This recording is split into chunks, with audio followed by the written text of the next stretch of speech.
Hello, ladies and gentlemen, and welcome to Grand Slam Journey podcast, where I, together with my guests, discuss various topics related to finding our passion and purpose, maximizing our potential, sports, life after sports, and transitioning from one chapter of our lives to the next, growing our leadership, skills, and expertise in whatever we decide to put our minds into. For me personally, areas of business and technology.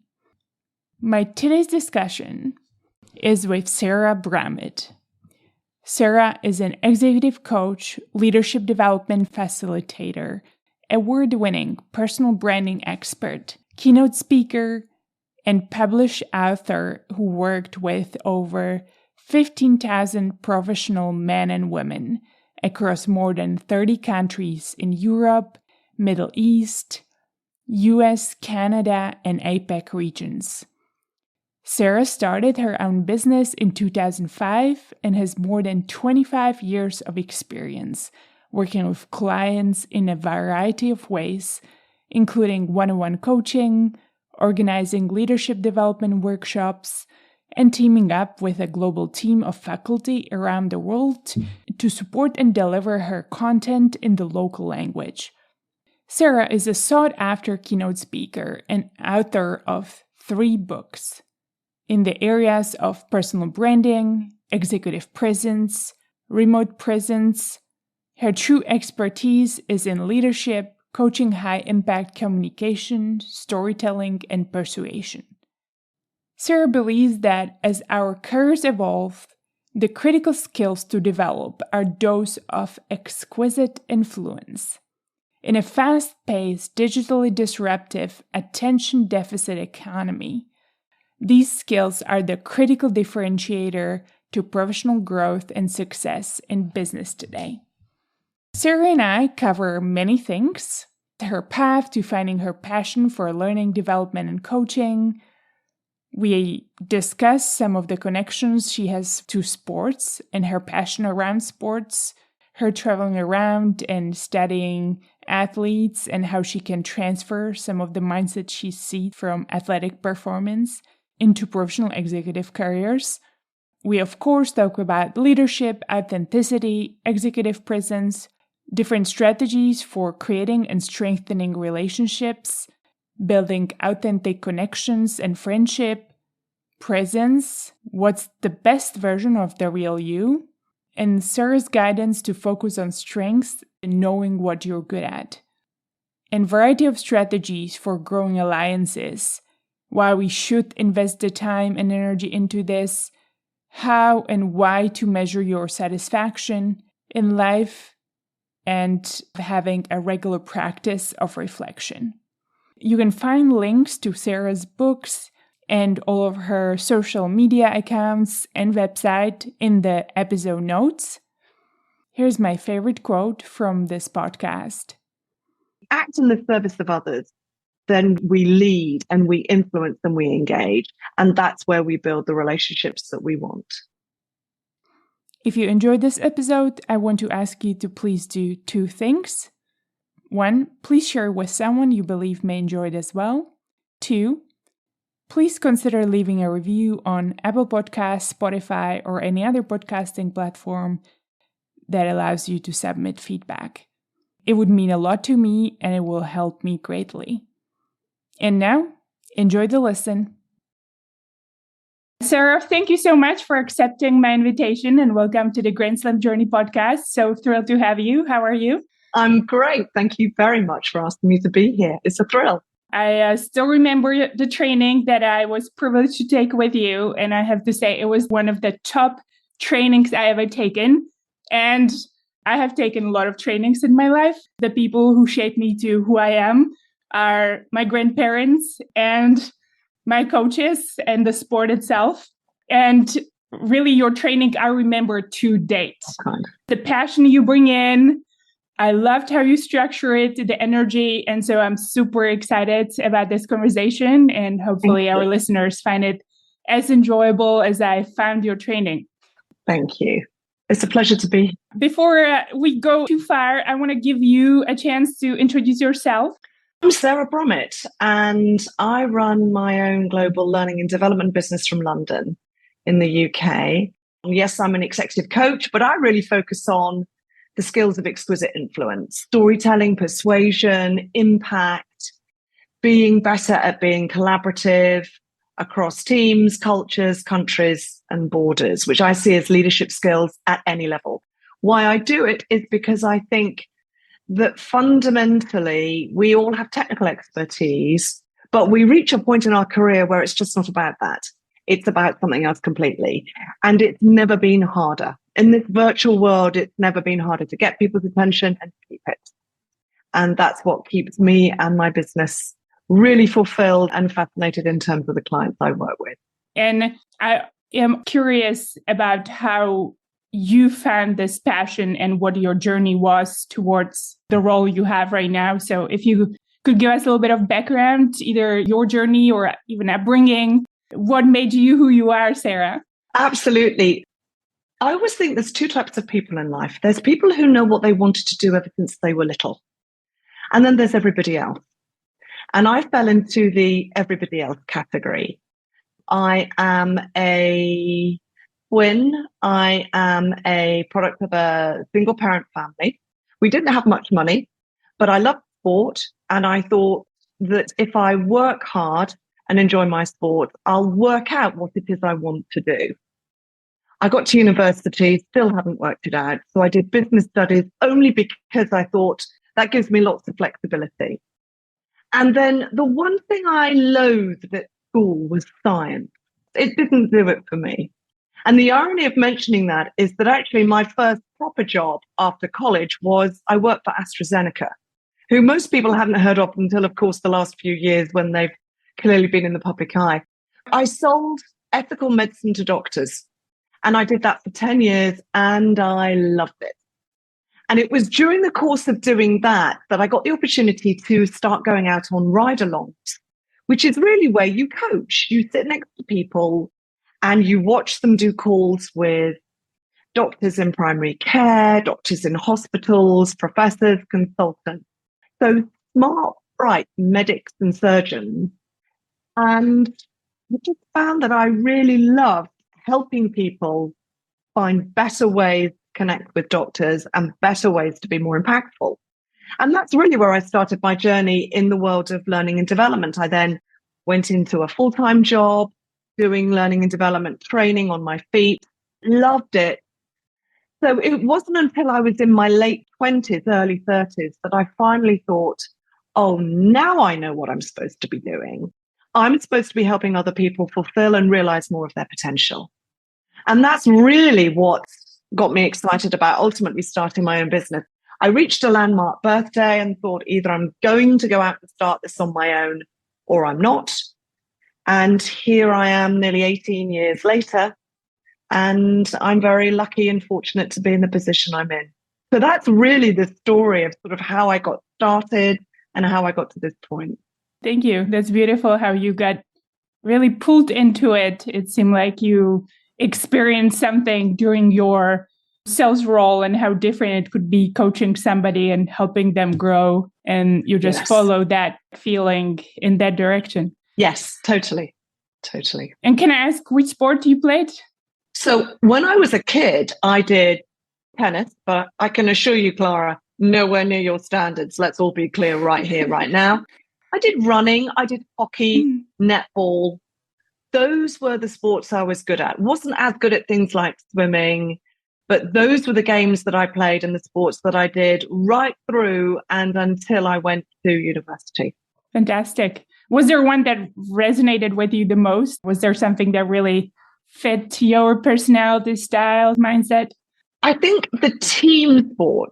So being in a hockey team, being in a netball team, the camaraderie, the fun, the silliness, the delight, as well as the disappointment when you're competing. And these were good mates. These were good friends of mine who we grew up together through school. So I enjoyed that bit of it, as well as the bit which was about the discipline, the excitement, the pride when you win.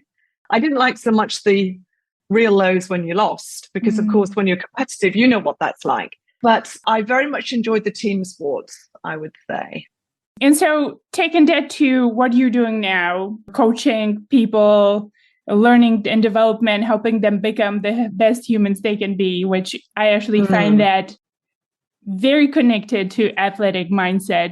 Obviously, on this podcast, I do interview a lot of athletes. Yes. And the athletes I interview really seem to take that into the later stages of their lives and transfer that into their next career as they grow. Yes. What do you find that perhaps nowadays, obviously, even with the virtual transition, people struggle with the most? Gosh, that is such a fantastic question. I think there are so many things that we struggle with. First of all, even prior to COVID-19, we've been living for years in this declining attention environment. We are listening less and less to each other. We're talking to each other now through multiple screens. It's part of our landscape, it's part of our life. But what it's caused is this really declining level of attention that we pay to others. And I think that has so many disadvantages. Number one, we lose connection with people because we just don't see them and hear them properly. We lose the ability to just do small talk. We lose the ability to just chill out, relax. Like if you and I were together now in the West Coast, we'd probably be doing a walking, talking thing. We'd probably be going for Starbucks or some glorious juice of some description. And we just chat and enjoy the sunshine, etc. You lose all of that virtually. People are overwhelmed, overloaded, task focused. So they lose the ability to connect with people. They lose the ability to relate to people. We lose the ability to value the relationship. We think, gosh, right, I'll just get this done because then I've got something else to do and then something else to do and then something else to do. You're getting started at 7:00 and before that because you were telling me about how you're doing your workout already. So your day got going early. My day got going early too. And, there's more to do. And so we focused on tasks. And we, particularly through the pandemic, thought, you know what? I'm just getting a lot done. And by the way, I've got a lot to do. So task won out, but relationships lost. I haven't got time for this. And by the way, during COVID-19, I know it's different in different parts of the world, but here in the UK, we were locked down for weeks and months and weeks and months. We couldn't go anywhere. We couldn't see anyone. We couldn't do anything. And we're not wired to be like that as human beings and as pack animals. And so we lose all of those subtle and obvious ways to relate, to belong, to connect, to support, to nurture. They just all go. And what we're left with is, yay, I got that done for you. And I've sent it. So I think there's so much in that, and we crave it more than ever. We absolutely crave it, but it means that we need new skills. And now we're all going back into the office. People are now, well, gosh, I got over having to work at home, and now you're asking me to go back into the office. Gosh, how do I make that worth my while? How do I make sure that I don't go back and sit there and just be on Teams calls or Zoom all day long? So we're still figuring it out, would be what I would say. And there's a lot in that, I know. Yeah. Do you see that, Clara? I mean, you must do, right? I do. And just straightforwardly, I've been struggling with this myself quite a bit on multiple fronts. On one hand, I'm very organized and goal-driven person. Yes. So the fact of working from home and creating my own schedule, I actually love that. I love the progress. I love having no distractions, and my calendar is organized, including my to-do lists that I just go one by one. And I can see at the end of the day of what I have achieved and sort of my own productivity. Yes. So that has been actually fantastic, because I remember days even before pandemic, and really even now, we go to the office and there's this chit chat and sort of camaraderie now and then, but it also creates a lot of time waste. Yes. And that's when I remember when I would go to the office, even in my previous employer, you go there, you socialize with people, create these relationships, but then I come home and then I have a second job to work on my to-do list from like 9 p.m. to midnight, right? So the fact that I don't have that distraction, I feel like I can actually achieve more during the day at home because I can create this uninterrupted time that's only my own to work on my to-do list. But I also wonder the need for real conversations, and perhaps I haven't reflected on this completely even myself. I started this podcast during pandemic for multiple reasons. But really one of the reasons was I was craving this deep relationship and the real conversations that I feel are no longer even had. And really, I'm so surprised sometimes how I invite people on my podcast. Some of them like you I've met, some that I've never met. Yes. And I'm able to establish this deep focus and such a beautiful in-depth discussion. And people share so many vulnerable and intimate stories that I feel like we don't even ever have in real life. So I don't know if that whole pandemic shifted it, or the camaraderie or the friendship that we establish now is slightly different, because I love getting to know people for who they are and going deep and understanding their experiences and what drives them. Yeah. And I feel that's still even missing now after a pandemic, and go back to the office. It's different. It is. What you say makes so much sense. And as I reflect on what you're saying, I think to myself, gosh, you're absolutely right. You were talking at the beginning and you were saying some very lovely things. Equally, I come across many people on my workshops, and I have the privilege of working with people, and I view it as such. And I'm also not naive enough to think, well, of course, everyone feels the same way. But I distinctly remember you. And I think that it's the way that you show up and you want to and look to create connection that makes you memorable. And to your point about searching for that connection or finding a different type of connection, I think that's also true. That as I reflect on my own experience, and particularly also at the stage of my life that I'm now at, we walk down the path of life, and I have an expression, which is you have friends for a reason, friends for a season, or friends for life. And of course, I'm reaching the stage of my life where people either they're experiencing their kids have left home, or unfortunately they've got illness and they've got things they've got to deal with, or they've got elderly parents. So understandably, their time and their ability to be able to hang out with me in the way that they might otherwise have used to, they just don't have that kind of bandwidth, because they are the classic sandwich generation. They're dealing with elderly parents, and they're dealing with empty nesters, as we might call them, kids going to college, kids buying homes and getting situated. And what that has prompted me, certainly in the last 12, 18 months, to think about is I want some additional connections as friends. And I always used to think that, well, I'm very lucky with the friends I have and I love them deeply. And I'm not someone who has 9,000 friends. At my wedding, there was 54 of us, and that included my husband and I. That was it. But they were the most precious people and family in our lives. And yet, of course, what that means is with all those struggles I was saying a moment ago, I'm thinking, yeah, you know what I need? I need some new pals. And I'm not talking about, I don't need people to have polite chat with. Yeah. I can do that with the coffee shop guy at the end of my road. Yes. I can do that with the people that do my nails. I can do that with my hairdresser, all of whom I adore. I'm looking for something more than that. So what you've just said really resonates for me in that context. And I think it's about the pandemic. And certainly for me, I think it's also about my life stage as well. And I never thought that I would realize that I needed that, but I do. Thanks for sharing that. Do you think that it's even more so as we grow through our life, because we value our time and the reality more and more? Yes. I was just chatting with my mom yesterday about exact the same thing. And she's in her 60s, taking care of my grandma and my aunt. And so she's definitely being that caregiver, as well as running her own business. And friends invited her to go to a ball or some sort of gathering with wider group of people. And my mom was like, well, why would I go there? I don't really know any of these people. I don't need to just go and, show myself off or talk to them just for the sake of talking to them.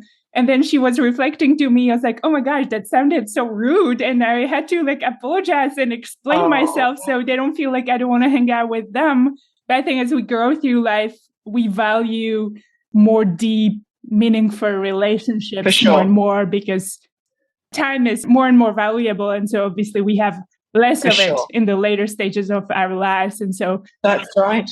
Even reflecting on the straightforwardness that my grandma now has in her 90 years old, she's just straight to the point and doesn't care, if she's going to make somebody upset or unhappy because she's lived through it and she deserved to be that way. So she's earned the right. Yeah. Absolutely. She's earned the right to do what suits her best. And so maybe tying on this connection and presence and focus, what I'm hearing. And I've had my own journey with it before. I was a multitasker. I thought that I could be writing an email and have a conversation. And the more wheels I can continue spinning at the same time, the more effective I can be. And then later on, I went through a leadership training and I read too many books. And really what I realized, multitasking doesn't really exist. It's really task switching.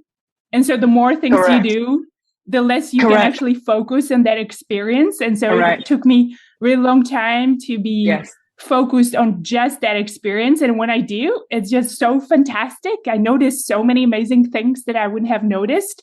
And so perhaps how do you go around inspiring people to do that? Because I feel like you've done it so fantastically. At least when I was part of that training, there was something that just pulled me in and wanted to pay attention to your training and listen to Sarah. And there was even virtual setting back then. One of my favorite questions as a coach that I ask my clients is, who's showed up today? And the reason why it's one of my favorite questions is because it was a question that was asked of me a very long time ago. And I've got a lot to thank my first manager at AstraZeneca for, because he was brilliant at asking me incredibly thought-provoking questions. And I thought about what he said and I thought, well, I'm fed up because I've seen loads of doctors or tried to, and they're not interested and won't let me in and all of this sort of nonsense. But what it really made me do was think about, how do I show up? And what feels like the best version of the real me? And my view is that when I talk about presence and when I talk with my clients about presence, I think there's a fallacy that says, well, now everyone's looking, I better be like this. I better look like this. I better sound like this. The cameras are on. The recording is going. I better be a certain way. And I think that is a complete and total lie. I also think it's exhausting. No one can do that. So it got me very curious about inviting people to think about themselves and how they want to show up. And I talk about what's the best version of the real you that you want the world to get about you. That's what I'm asking them. And that's what I'm getting them to think about. So whatever it is that they want to convey, and not everyone shows up the way I do, of course, or the way you do. I don't want people to think, well, it means I've got to be loud and energetic and really positive. Well, if that's not my authentic self, the prospect of doing that is not only exhausting, but it's depressing. So my view is it's about being able to ask ourselves, what's the best real me? And how do I convey it so that the world gets that? And that's what I invite people to think about when I'm talking about presence, because how we do authority, how we do credibility, humility, confidence, all of those things we want to convey, and people who've got presence convey it, but they do it uniquely. They do it individually. They do it in an authentic way. And anyone who doesn't, we're all far too intelligent. We can sniff a phony 1,000 miles away. And by inviting people to think about and explore what being really purposefully present is for them, what I'm really inviting people to do is to tap into their strengths, tap into the things that they are good at and they feel good doing. And my job is to help them get connected with that and show up with it and show up with more of it, because then it's easy, it's energizing for them as well as their audience, and it's engaging. I love that. Most people haven't thought about it, Clara. I'm too busy delivering. I'm too busy doing lots of projects and doing a lot of stuff. And I've got lots of education and lots of achievement behind me. And isn't that enough? Sort of mentality. Well, my view is that gives you the right to be in the room. It doesn't give you the right to own the room, command the room, lead the room. And that's a different skill set. And it's the skill set of the person, not the skill set of, look at all my certificates and capabilities and qualifications. That's great. I don't wish to in any way dismiss it, but that doesn't mean that we win the game, if you like. It means we've got a right to be on the pitch. That's my view. It's presence that we all need. I love that. And totally resonate with the what feels like being the best version of yourself, yes, or of the real me. I think that connects to the athletic mindset and what I call perform, especially important meetings. I literally have a routine that I've transferred and adapted from my tennis experience to where if I have what do you do? I think I adjusted, but I got to make sure I have first enough coffee. I love coffee. So depending on what time of the day, have just enough to where I'm energetic, but I'm not too fast, because if I'm too over caffeinated, then I just have way too much energy and enthusiasm. And sometimes it throws people off. Depending how important the meeting is or how I'm feeling, I actually do power poses. Brilliant. So sometimes I go to the restroom. Love it. Amy Cuddy, I still love her TED Talk. It's one of my favorite. I stand in my V shape and try to feel powerful. Love it. And the third thing, always wear power shoes. So I have a specific pair of power shoes that I have to admit I spend probably way too much money on, but they make me feel confident. I love it. So you're walking tall, aren't you? Literally. Yes, body posture, right? And so taking that from tennis and the athletic experience, which I found is so amazing on measuring these type of things. I think that's the really real gift that I've gotten from tennis, is that action reaction instant that is so hard to measure in life. Right. Because in tennis, you can definitely feel what was my thought. And if you're hesitating and if you're having doubts that you're not going to hit the ball, let's say, for example, even serve, and serve may be your best stroke and you may have hit that specific serve 100 times.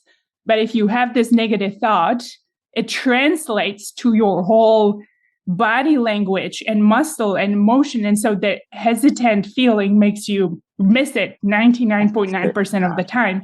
And so understanding that and really living that real experience, I've tried to adapt it and translate it to my next career now and be really mindful of what mini routines I can create to have the right body posture or mindset. I love it. I love it. I love it. I love it.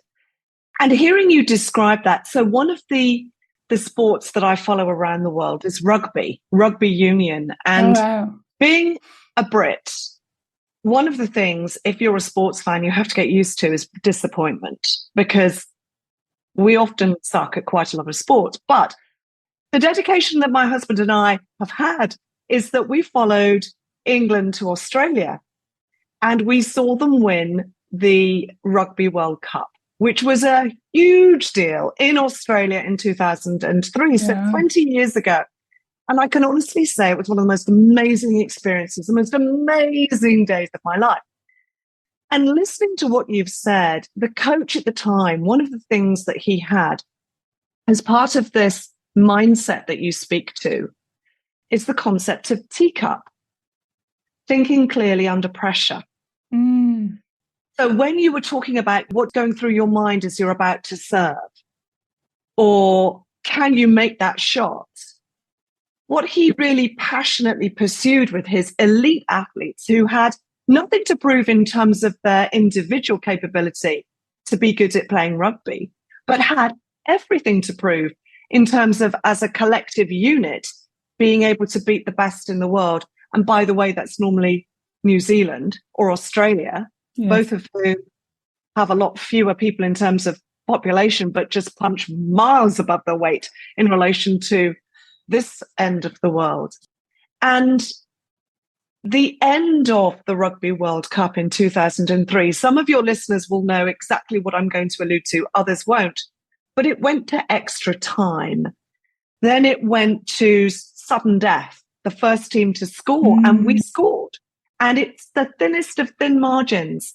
And the notion of mindset and being able to think clearly under pressure so that we scored a goal and we won and everyone went crazy and I went bananas in the stands. So there's such gorgeous symmetry, isn't there, between that in those most intense moments in sport, but equally for us when we're thinking this meeting matters, or this conversation matters, or this discussion with the client matters. How do I think clearly under pressure? How do I power pose and get just the right level of caffeination so that I'm going to be able to be effective? I love it. So many parallels, aren't there?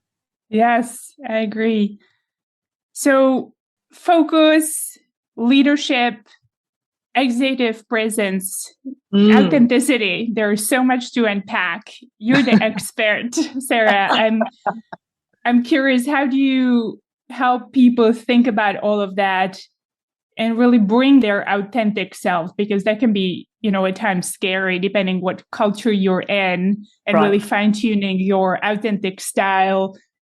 I have personally experienced trying to adapt too much, and then you don't come as authentic. You sound just as polished robot. Right. I think bringing that authenticity makes the training or speech or presentation more interesting. I think it pulls people in because we feel the authenticity. Completely. I have to say you do that fantastically. Again, watching you from experience, I think that was part of what really made me listen to you and wanting to lean in and be present.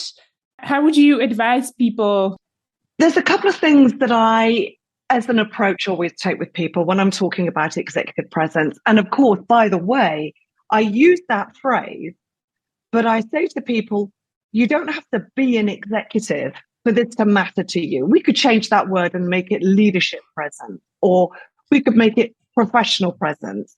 Let's not labor under the belief that only senior leaders need this thing called executive presence. We all do, let's be clear.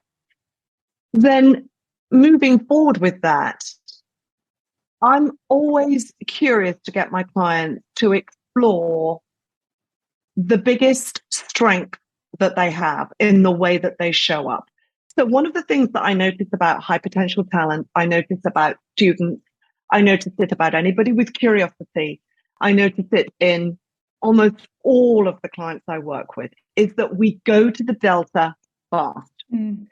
So when you ask people, what are you really good at when it comes to the way that you show up, or the way that you connect, or the way that you build relationships, people might offer one or two comments, but very quickly people move to, yes, but I don't do this, and I don't do this, and I could be better at this, and I'm not great at this. And what I explore with them is, number one, having presence, being authentic, showing up with the best version of the real you, means that we need to make time to think about what really is our strengths and capabilities. No one typically at the beginning of their working day says, right, what I'm going to do now is sit and think about all the things I'm great at. No one's got that kind of time. I've got a to-do list. So that's a tough question to get people thinking about. And then when I overlay it with, well, so how do you convey it? How do others get that about you? Now I know I'm getting people thinking because, well, I don't know, I just do it. It's often the case that when we're good at something, people will say, my cross-court backhand, I don't really know how I do it. I just do it. And it's just a thing of beauty. So there's some work to be done to slow things down, to get people to reflect, to offer some insight in terms of how I experience them, and to invite them to go and be curious about, well, what do others think? Because often we've got blind spots. We've got blind spots for things that we are absolutely brilliant at, that others really value, but we have no clue about. But the rest of the world thinks, wow. So I start there. Mm-hmm. When we do, as people invariably want to do, they want to talk about the situations or the audiences where they don't show up and have presence in a way that's useful. They feel the pressure.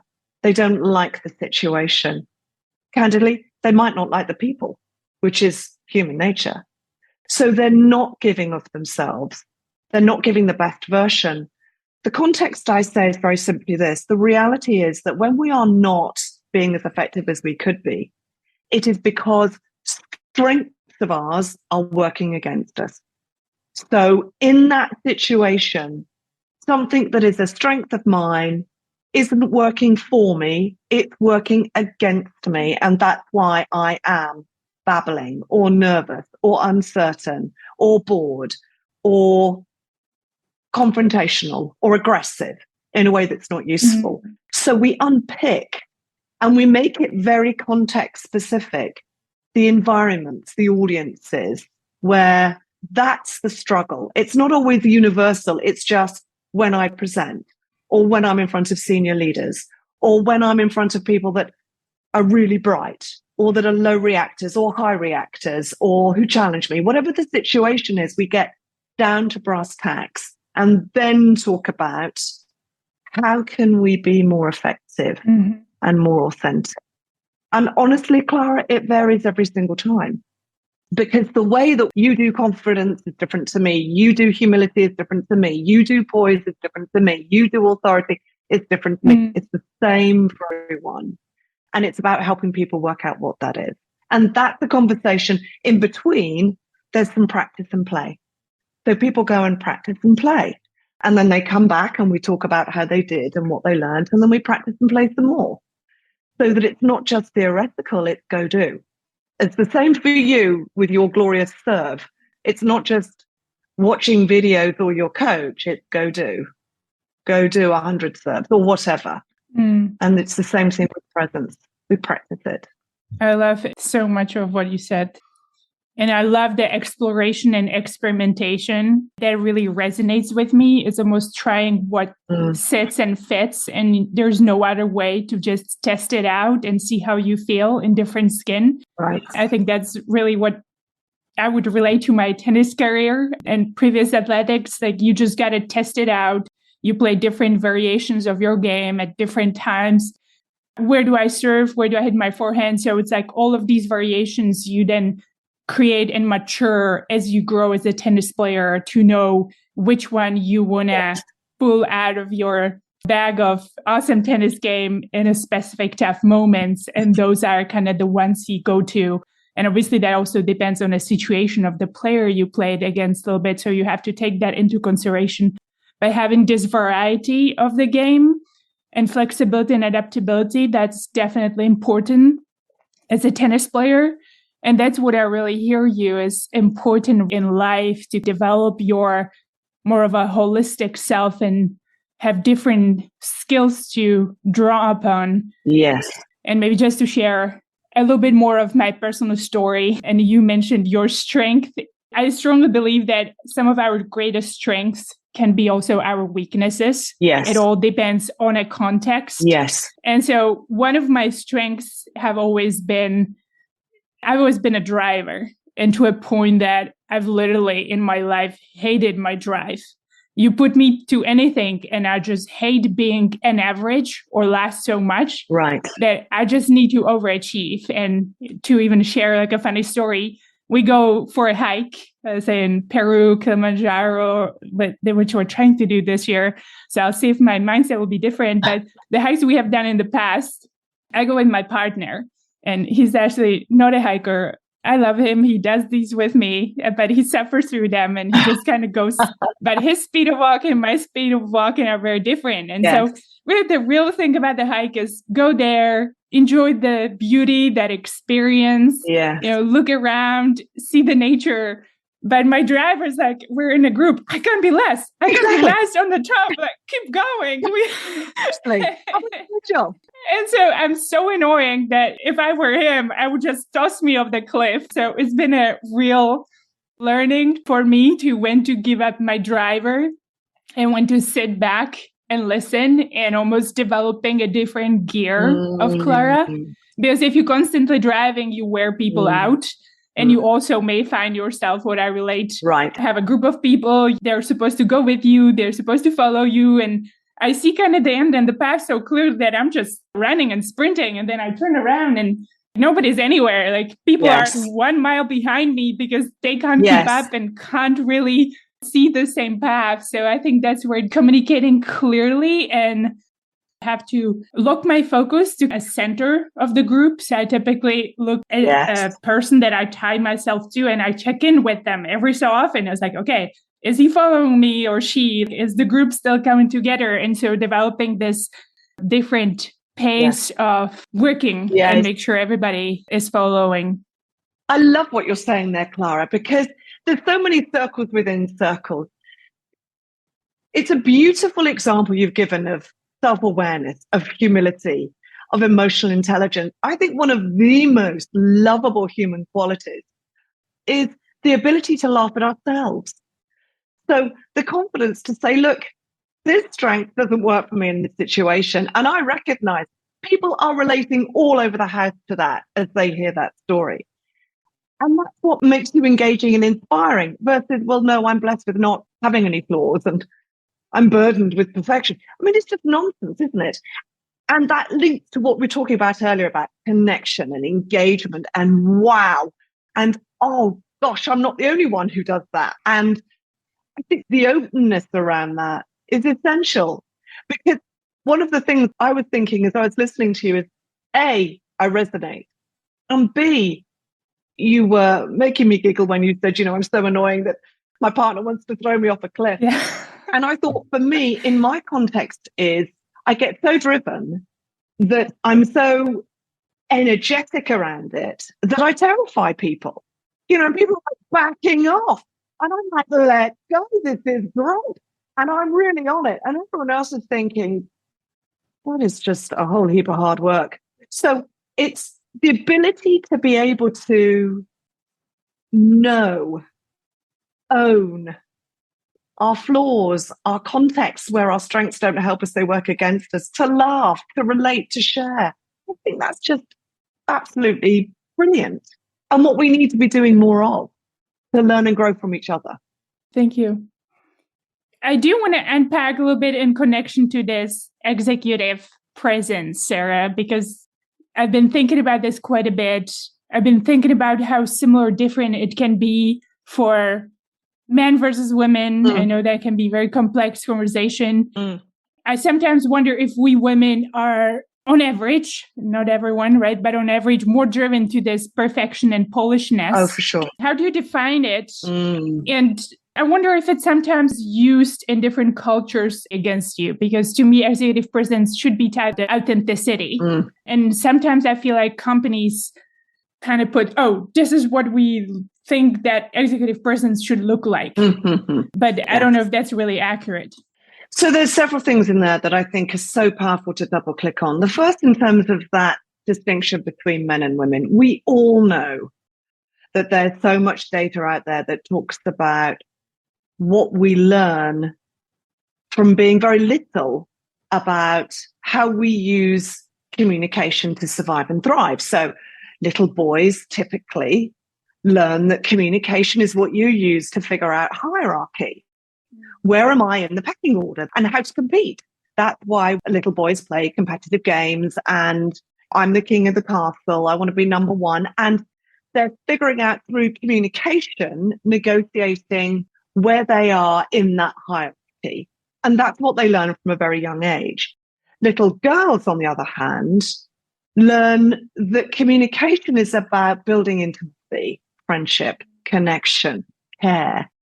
We traditionally and typically play different kinds of games that are about equality, ring a roses, and we play house, and we play doctors and nurses. Now, for anyone listening to this thinking, oh gosh, that's so out of date, old school, I'm not talking about the whole debate about gender versus sex. What I'm talking about is what have we learned about whether it's men or women and how they typically use communication to negotiate their place in the world, and particularly their professional world. That's my first point. My second point is speaking to what you said about what typically women might do. And I have an expression called the 4 Ps. And when I talk about the 4 Ps, I always say that women will be able to relate to this in a professional context more than men. And what those 4 Ps are is as follows. What I see is a tendency to either please, prove, perform, or perfect. So in a professional context, if I'm going to survive as a woman in a context where there might be more men, for some of us, our strategy is I'm going to be a pleaser. For others, is I'm going to be a performer. Ta-da, here I am, let's go. For others, it's going to be I'm going to prove to you that I should be seated at this table. And others, I've got to be perfect. Anything less than perfect is a nightmare. And for all of those, pleasing, proving, performing, and perfecting, there's a context in which that type of energy and drive is incredibly useful. Mm-hmm. But there's also a context in which it's not. Because to your earlier point, whether it's culturally or whether it's because of the makeup of other people who happen to be in the same room or team, they're not thinking like that. They're not focused on that. And for them, that's not what is most important. And so my third point is very simply, if we're going to navigate all of this, if we're going to navigate the professional context, the gender divide, the cultural context, then you overlay the remote environment, the biggest skill set to learn is reading the room. Mm-hmm. Reading the room. What is the impact of what I'm doing? Have I even noticed? Too much? Too little? Too fast? Too slow? Too strategic? Too tactical? Too conceptual, too detail-oriented? Have I paid any attention to the impact of what I'm saying? And the gorgeous thing about communication, but also the challenge with it, is that we can measure it because we can measure it in the response we get. Either we get people going, that's amazing, fabulous, useful, exactly, agreed, let's do it. Or we get, at the other extreme, we might get nothing, which is never a good sign. Or we might get apathy, or maybe later, or maybe sometime at some point at the beginning of who knows when and who cares, I might do something with what you say. So it's the ability to then read the response we're getting from our communication and that it's working, keep going. It stinks, let's change it. So there's a lot in that we've got to do if we're going to really engage and connect with people, have presence, and be persuasive.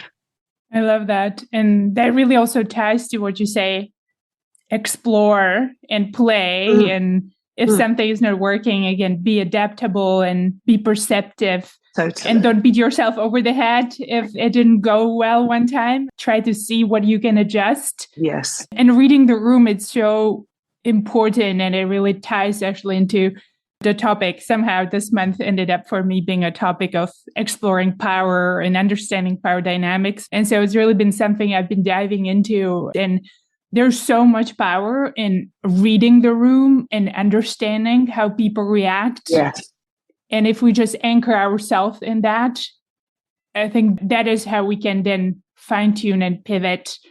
Who do I want to be? Are people perceiving me for the values I want them to see me, and be strategic about it? Yes, totally. And I think all of us make mistakes. All of us have calls that don't go well, conversations that tank, meetings that are just awful. If we've got that high perfecting gene, that can be intensely traumatic. And I always say that people that have got very high perfecting drive will give ourselves a much harder time than anyone else. That proposal wasn't quite right. That presentation, not really what I was looking for. But actually, when we are being authentic, when we are really embracing that we're all on a lifelong learning journey, that we're all human, which means that there are some days we're not great, being able to say, what can I learn? How can I grow? How can I learn and adapt to win, versus, oh my goodness, and then catastrophize and over catastrophize and then beat ourselves up and then bring it up 9 million times afterwards and then overly apologize and then seek forgiveness where none is necessary. All of these sorts of behaviors that can really undermine the sense of confidence that others have in us. We all screw up. We just do. When people have confidence and presence, they readily own it. They authentically appreciate being told, you know what, you're right. This is not what you need. My bad. Let's talk about how we move forward. What is it I need to do? Lean in and listen, learn and go back. Versus, oh my gosh, I'm so sorry. This is a nightmare. I'm so sorry. And then when we leave the call, it's more of that being so uncomfortable and so ashamed. And really moving from shame doesn't help any of us, as we all know, the people that talk about shame much better than I do. And instead learning, curiosity, willing to go back and practice, to be better, play again, try again. That's where it's at. Yeah, I love that. I do want to go back a little bit what you mentioned about the men and women, because this is observation, something I have gone through myself as well. And I observe the style of communicating. I find, again, on average, men, perhaps because of the upbringing, I love the example you've given, are way better at being the strategic communicators and choosing based on context, I feel like who they want to be in that conversation, what they want to communicate.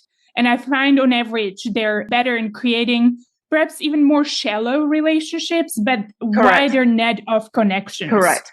I feel we women, and I find it again from myself, my girlfriends, as well as some books I've read, I think we are more driven towards deeper relationship, and that drives into, you can't have so many deep relationships, right? That goes smaller net of deep female relationships that we then establish, and they perhaps are more true. But I find that, especially in corporate settings, having this wider net of the more shallow relationships may actually be way more beneficial.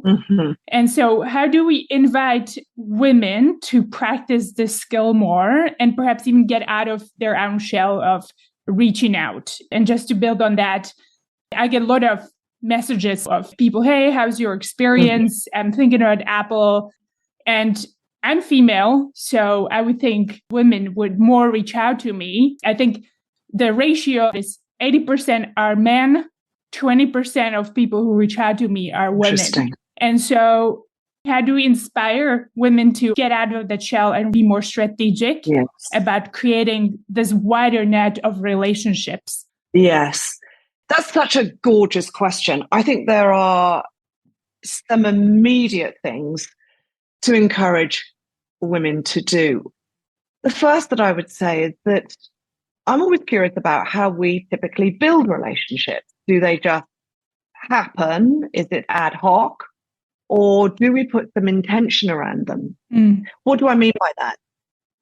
And none of it has a Machiavellian or manipulative undertone. We're busy. We've got a lot on. The thing that we leave till last is, quote unquote, building relationships, because I've got a pitch and a report and a presentation and all these emails and pings to reply to. I'll get to building relationships when I've got time. So first of all, we need to make a conscious decision to defend time to do it.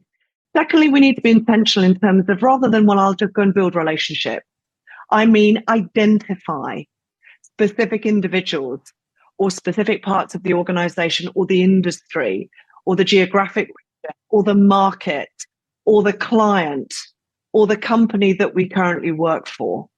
And so we narrow it down rather than go build relationships, whatever that means, because it's too vague, it's too nebulous, we can't gauge success. So I would encourage women to be, and indeed men, if they're sat there thinking, I do need to build certain relationships, they're better at how they do it. But the first piece, I'm talking about strategy. What is it I want to achieve? Who do I want to build that relationship with? Over the course of 2023, I want to find 3 contacts in Silicon Valley or in this particular market.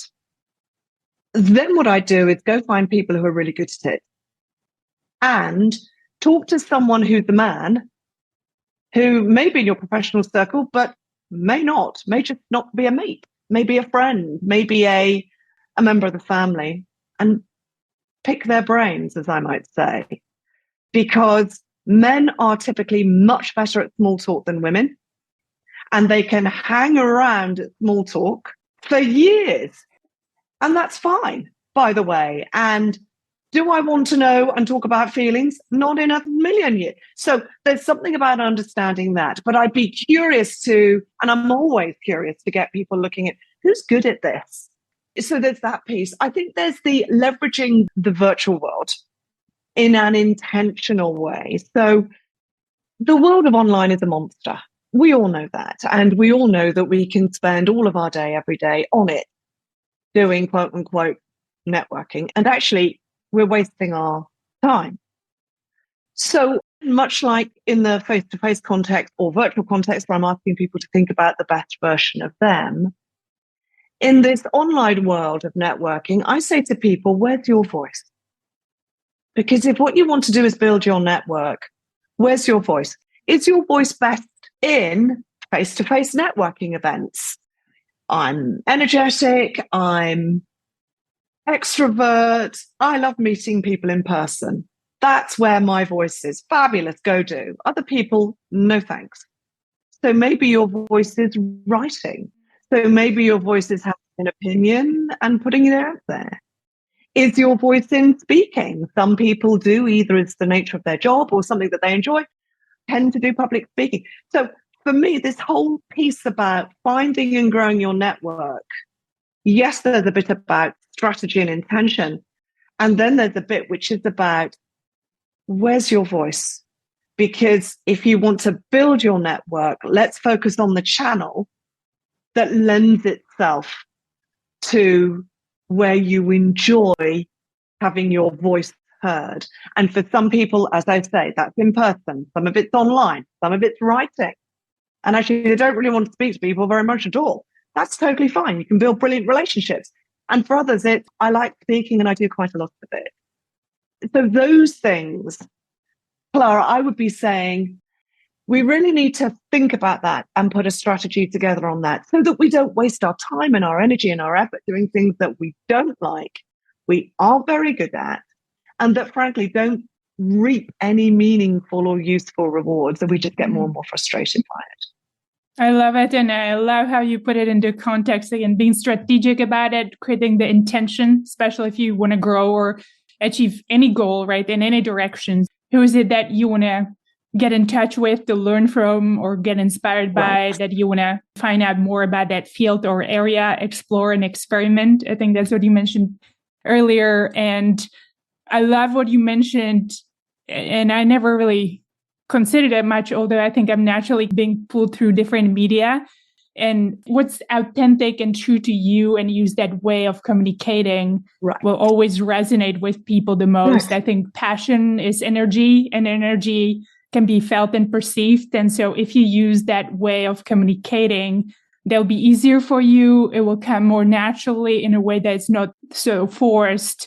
And really you use that channel of communication for creating those alliances or strategic networks. Absolutely. And I think one of the things that you do so well is when you show up wanting to invest, to offer, to share, to contribute in any channel, that completely moves us away from feeling I'm being a bit, not desperate, but make sure that the balance is still equal. I'm showing up to give. I'm showing up to invest. I'm showing up to share.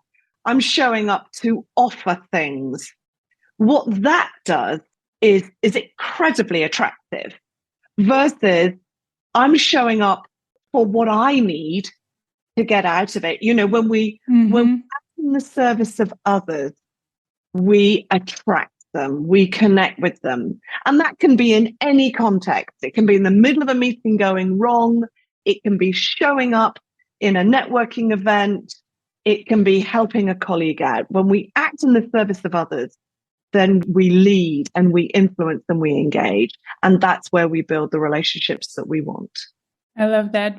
Thank you so much. It's been fantastic reconnecting with you. Maybe before we close off, it's been crazy and dynamic times. We're through coming off of the pandemic, hopefully. Hopefully, There's still a lot of instability, though, in the world, especially in the world of tech, right? I've seen a lot of people being threatened by some of the tech layoffs and tech companies downsizing, and obviously the economic instability, and still in Europe, I think the war in Ukraine that is top of mind still for everyone.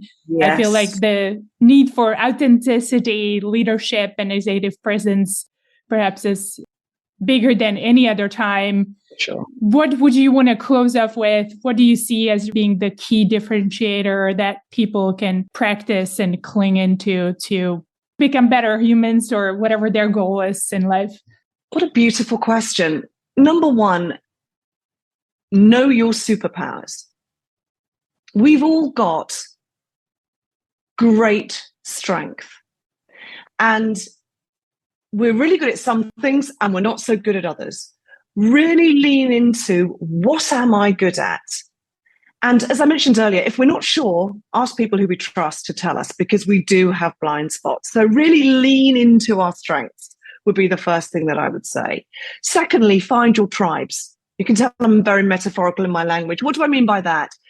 That as we continue to navigate these peculiar, uncertain times, find the people, surround yourself with the people who either we learn from, or who challenge us, or who make us feel good, or who make us laugh, or when we spend time with them, we are more fit, free, and full of life. Whatever that may be, find your tribe and spend time with them. Definitely that one. The third thing that I would say is, and it does link to technology, is, and it's a number of themes from our conversation today, but time moves quickly. So I always encourage people to make sure that in the course of their month, they get a coffee, get the dog, get a juice, whatever it is, go sit and look at the ocean or go sit in a park, but they disconnect and they have a few minutes to ask themselves the question, how satisfied, and satisfied is the word, not effective, how satisfied am I with how I'm spending my time? And that satisfaction piece, yes, it links to being effective because we're satisfied when we achieve and all that good stuff. But it also speaks to that joy, that authenticity. You know, I'm spending a lot of time doing this. Okay, I'm achieving a lot, but it doesn't fill me with joy, or it's not my best skill set, or it's not my best tribe. I think there's other people who could do that better. That notion of regular reflective practice, so that we don't turn around and go, there's another year of my life I can't get back. It was okay-ish, or it was great. But that actually on a regular basis, what we're doing is asking ourselves, how satisfied am I with how I spend my time? So that I can then make choices proactively to maximize the satisfaction with what I'm doing, learning, growing, developing, laughing, playing, practicing, whatever it is, versus it's a 12-month window and that's my school report. Those are the three things, Clara, and I think that they are incredibly powerful rhythms to get into. I love that. Thank you so much, Sarah. And I have to say, I want to suggest to everybody to follow you on all of your accounts. I think the content you're creating, I found incredibly inspiring. And I think it helps people to do just that. It's always thought-provoking and makes me stop even for a minute or two to think about, oh, this is very insightful. How can I implement it in my life, or reflect on your question and think deep? How am I spending time, or whatever tip you're sharing? So thank you for that. I will ensure to add those to the episode notes. But for those who want to perhaps reach out and have closer collaboration and conversation, how can people find you? They can find me on all the usual channels, Clara. I have a website, which is my name, sarahbrummitt.com. I'm on Insta, I'm on Twitter, I'm on LinkedIn. And I'm always interested in talking to people to just connect and share and learn together. So that's always a pleasure to do. Fantastic. Thank you so much, Sarah. I will definitely reach out. If you enjoyed this episode, I want to ask you to please do two things. Yes, That would help me greatly. To have a cup of tea with you. Please consider leaving a review on Apple Podcasts, Spotify, or any other podcasting platform that you use to listen to this episode. 2, please share this podcast with a friend who you believe might enjoy it as well. It is a great way to remind someone you care about them by sharing a conversation they might be interested in. Thank you for listening.